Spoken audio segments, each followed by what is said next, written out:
Good evening, dear viewers. It's now 6 p.m. time for News Bulletin on Channel 2, starting with the headlines. Prime Minister Mustafa Madbouli shares first meeting of new cabinet on economic and social files. Foreign Minister Abdul Ati shares meeting of African Union's Peace and Security Council on Sudan and Somalia.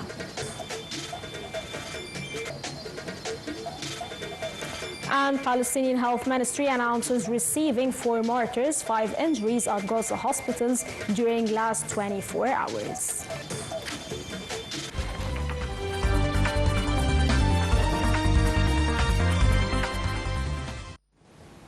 Welcome back, and now starting with the politics segment, news and details, in which Prime Minister Mustafa Madbouli shared on Thursday the first meeting of the new cabinet at the government headquarters in the new capital on several political, economic and social files. During the meeting, Madbouli expressed gratitude to the former cabinet for its efforts to improve the government's performance in all fields. The Premier stressed that Egypt is a state of institutions which will lead the new government to continue its path of work and achievements built on the predecessors' accomplishments with a unified vision that serves the citizens. The meeting probed President Sisi's directives to achieve a number of targets in the foreign policy, national security, energy production and food security, as well as health, transport and education sectors.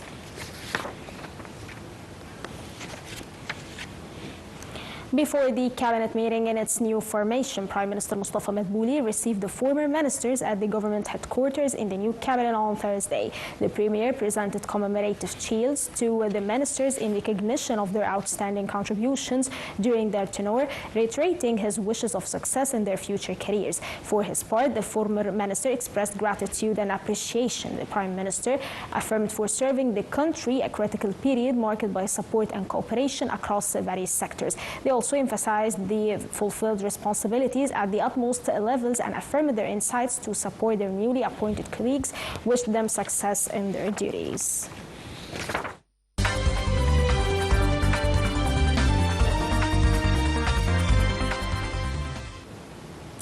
The African Union's Peace and Security Council on Thursday ratified 2 statements on 2 conditions in Sudan and Somalia. The statements affirmed supporting the sovereignty and territorial integrity of the 2 African states and rejecting any foreign interference in their affairs. This came in the course of the Council session held in Addis Ababa and chaired by Minister of Foreign Affairs, International Cooperation and Egyptians Abroad Badr Abdul Ati.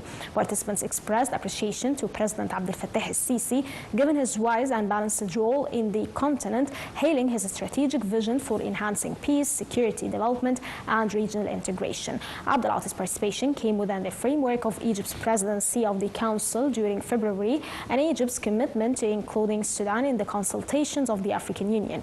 13 foreign ministers and ministers of state participated in the session. In his remarks, Abdul Ati reiterated Egypt's unwavering position in support of Sudan's unity, territorial integrity, and the preservation of its national institutions. He rejected any attempts to divide Sudan or infringe upon its sovereignty, reaffirming Egypt's full solidarity with the Sudanese people. Foreign Minister Badr Abdul Ati participates in the 48th Executive Council round of meetings and the 39th African Union Summit in Addis Ababa. Abdul Ati is expected to hold several bilateral meetings with his African counterparts and top officials to boost bilateral ties and mutual coordination on various issues and regional crises, as well as reinforcing the African mutual cooperation aiming at fostering sustainable development, realizing the African Union 2063 development agenda and the Continental Free Trade Deal. Minister of Foreign Affairs and International Cooperation Badr Abdul Ati on Thursday asserted the deeply rooted ties binding Egypt with Ghana based on mutual respect and joint cooperation. The minister made these remarks in a meeting with his Ghanaian counterpart on the sidelines of his participation in an African Union summit currently held in Addis Ababa.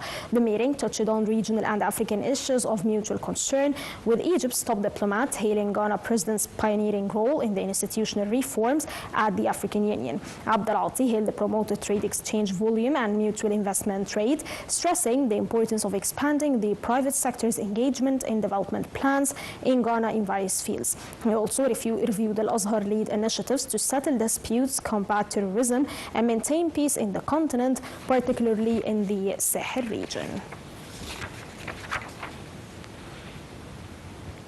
Minister of Foreign Affairs and International Cooperation Badr Abdulati on Thursday met his Nigerian counterpart Yusuf Tugar on the sidelines of the African Union summit in Addis Ababa. The foreign minister offered condolences to his Nigerian counterpart over his terrorist incident that occurred in a broader province with Benin. Egypt's top diplomat said he looks forward to the upcoming convention of the Joint Political Consultation Mechanism in Abuja, which helps enhancing bilateral ties, particularly on the economic level. The two diplomats agreed on boosting security and military cooperation amid the multiple challenges hitting the continent. They also agreed on pushing efforts for combating terrorism, which helps maintaining African peace, security and development in line with the 2063 African Union agenda.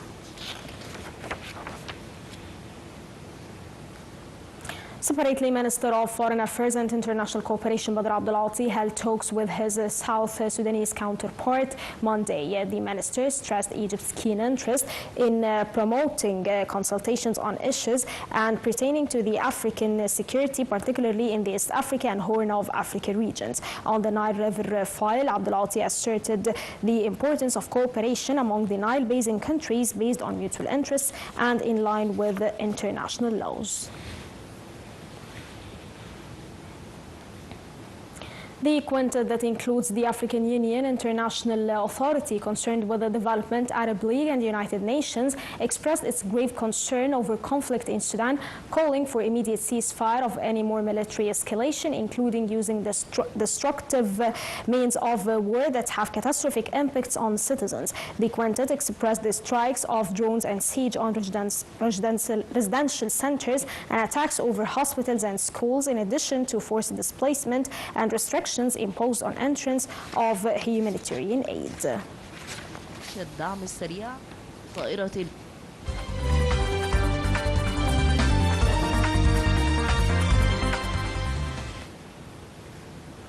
In line with the directives by the Supreme Commander of the Armed Forces, President Abdel Fattah el-Sisi, Egypt continues its efforts to access more humanitarian and relief aid to the Gaza Strip. The 137th Aid Convoy is part of Zad al-Izza initiative that has been launched by the Egyptian Red Crescent since late July. The trucks carry tons of essential food, including baby formula, wheat and rice, besides tons of medical and relief supplies and personal care products.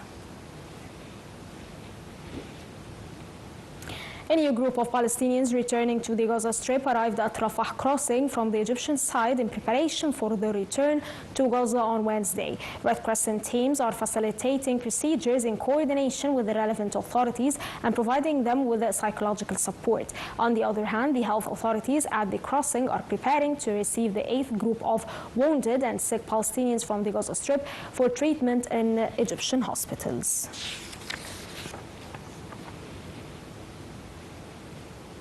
Palestinian Health Ministry announced receiving 4 mortars who were recovered in addition to 5 injuries to hospitals of Gaza Strip during the last 24 hours. The Health Ministry expressed that the total death toll since ceasefire deal started in October to 591 mortars and 1,583 injuries, in addition to 724 mortars recovered from under the rubble. 2 kids were injured this dawn in Khan Yunis, south of the Strip. Meanwhile, occupation artillery shelled the northern areas of Palestinian city of Rafah and east of Berij camp in the central of the Strip. Occupation artillery shot fires toward houses of residents in Zaytun neighborhood in Gaza City, north of the Strip.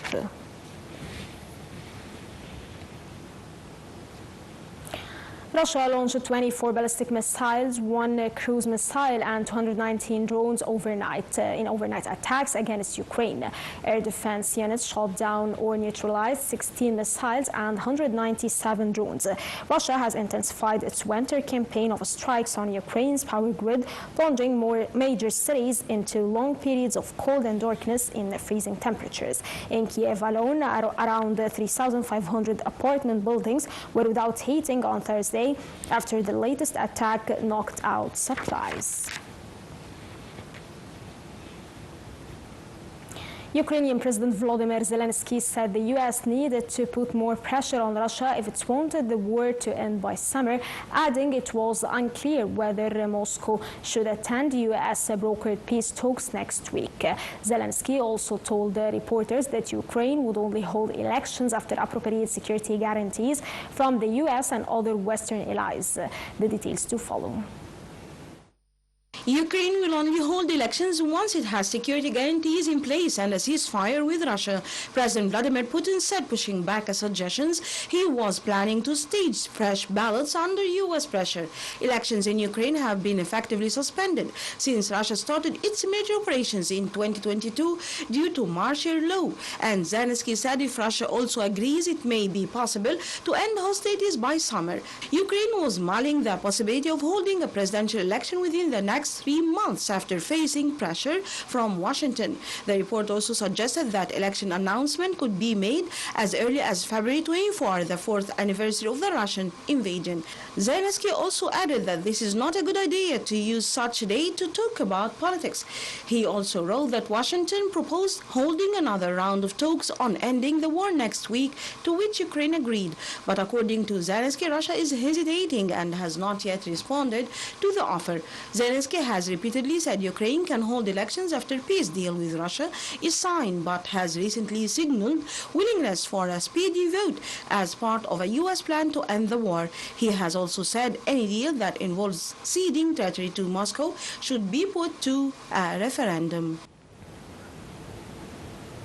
Turkish Foreign Minister Hakan Fidan said in an interview that the United States and Iran are showing flexibility on a nuclear deal with Washington, appearing willing to tolerate some nuclear enrichment. Foreign Minister Fidan said that the U.S. and Iran showing flexibility on a nuclear deal, and it's positive that the Americans appear willing to tolerate Iranian enrichment with clearly set boundaries. Washington has until now demanded Iran relinquish its stockpile of uranium enriched to up to 60% purity, a small step away from the 90% that's considered weapons grade.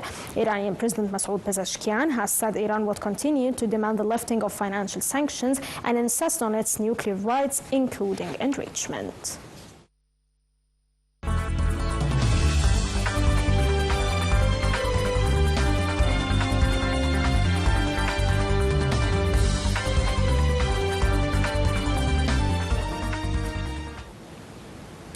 And now moving to the economic and business segment news, in which Minister of Petroleum and Mineral Resources Karim Badawi on Thursday received a delegation of the Italian oil giant Eni. The meeting touched on the company's plans to increase its production in Egypt, as well as its contribution to the Egyptian Cypriot natural gas project.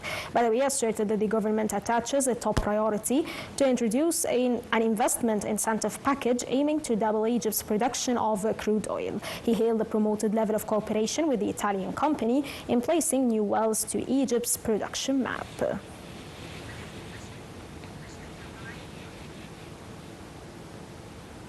That's all for now. Stay tuned for the coming updates on the top of the hour. This was Sarah Slim. Thank you for watching.